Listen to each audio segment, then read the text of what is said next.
चलिए, इसी बीच दिल्ली से बड़ी खबर आ रही है। वोटर लिस्ट में नाम जोड़ने के लिए ऑनलाइन आवेदन होगा।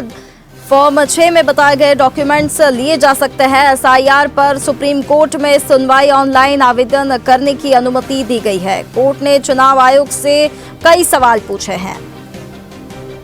एसआईआर पर सुप्रीम कोर्ट में सुनवाई। दिल्ली से आपको एक बड़ी खबर बता रहे हैं। वोटर लिस्ट में नाम जोड़ने के लिए ऑनलाइन आवेदन करना होगा। इसके बाद फॉर्म 6 में बताए गए डॉक्यूमेंट्स लिए जा सकते हैं।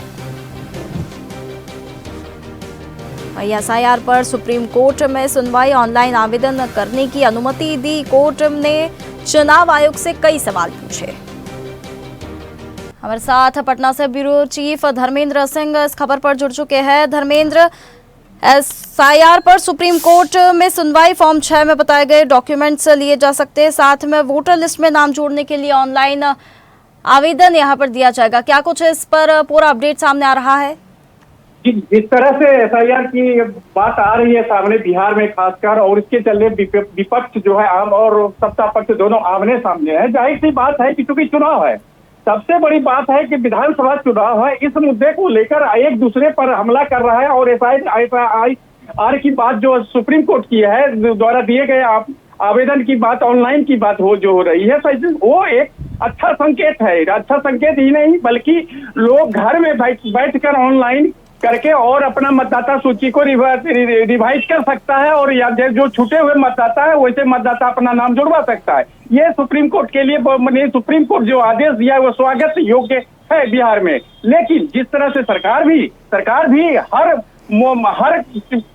पंचायत में भी एक शिविर लगाया गया है, और वो शिविर के माध्यम से जो छूटे हुए मतदाता, जो वंचित मतदाता, जिसका मतदाता से वंचित हो गया है, वैसे मतदाताओं को भी एक शिविर के माध्यम से वहां सारा सिस्टम को उपलब्ध कराई गई है, ताकि एक भी मतदाता, वंचित जो मतदाता है वो उससे दूर ना हो सके। और यही कारण है कि सरकार भी, और चूंकि विपक्ष भी हमलावर है, और लगातार राहुल गांधी की और तेजस्वी यादव की जो यात्रा हो रही है, यही सवाल का मुद्दा है, बनाया हुआ है कि 65 लाख मतदाताओं को वंचित कर दिया गया है। तो जाहिर सी बात है, सवाल उठना है। और सुप्रीम कोर्ट ने जिस तरह से एक आदेश पारित किया या जो भी हो, तो यह स्वागत योग्य है। लेकिन सरकार भी इसके पीछे एकदम एक कदम से कदम मिलाकर, चूंकि सुप्रीम कोर्ट के साथ साथ सरकार भी विपक्ष को ये नहीं मौका देना चाहती है कि इतने लोग कैसे गायब हो गए। सरकार का कहना है, यानी प्रशासन का कहना है कि जो कोई कई मतदाता सूची में वैसे लोग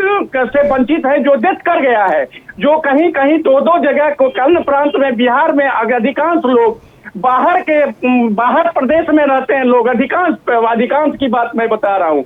तो वैसे जो दिल्ली में प्रवासी बन के रह रहा है, वो वहां दिल्ली में भी वोटर कार्ड बना लिया है, और यहाँ भी है। तो वैसे लोग, ये सरकार का कहना है, ये प्रशासन का कहना है, वैसे लोगों को इस चीज से वंचित किया गया है। जिस जो प्रॉपर वे में है, जिस इंसान के, जिस मतदाता में, उसको इस तरह से कहीं वंचित नहीं रखा गया है। ये सीधा से सरकार और प्रशासन बिहार का कहना है।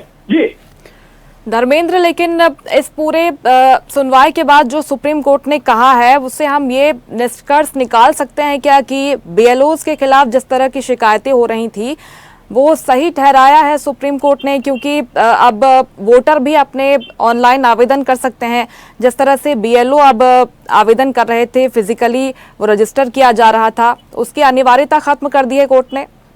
मैंने कहा ना कि ये स्वागत योग्य है बिहार के लोगों को, क्योंकि बिहार की जो स्थिति है वो अब वो बात नहीं है कि ये हर गांव कस्बा तक ऑनलाइन की व्यवस्था है। ये सबसे बड़ी बात मैं समझा दूं, क्योंकि वो सिस्टम चला गया जो कि 5 किलोमीटर में ब्लॉक में जाके काम करूंगा। और सुप्रीम कोर्ट ने जो आदेश दिया है, ये तो स्वागत योग्य है, क्योंकि आज भी वो ग्रामीण क्षेत्र नहीं रह गया जिसे लोग ग्रामीण क्षेत्र कहते हैं। वो ग्रामीण क्षेत्र की स्थिति काफी सुदृढ़ हो चुकी है। वहां भी एक कैफे रहता है, हर गांव में एक कैफे है, कैफे की व्यवस्था वहां के स्थानीय लोगों द्वारा खोला गया है।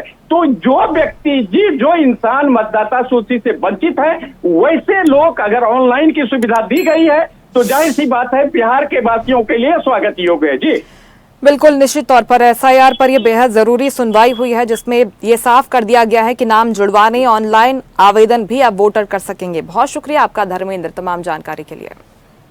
ताज़ा खबरों के लिए लाइक, फॉलो और यूट्यूब पर सब्सक्राइब कर बेल आइकन दबाएं। साथ ही हर अपडेट के लिए विजिट करें swedeshlive.com।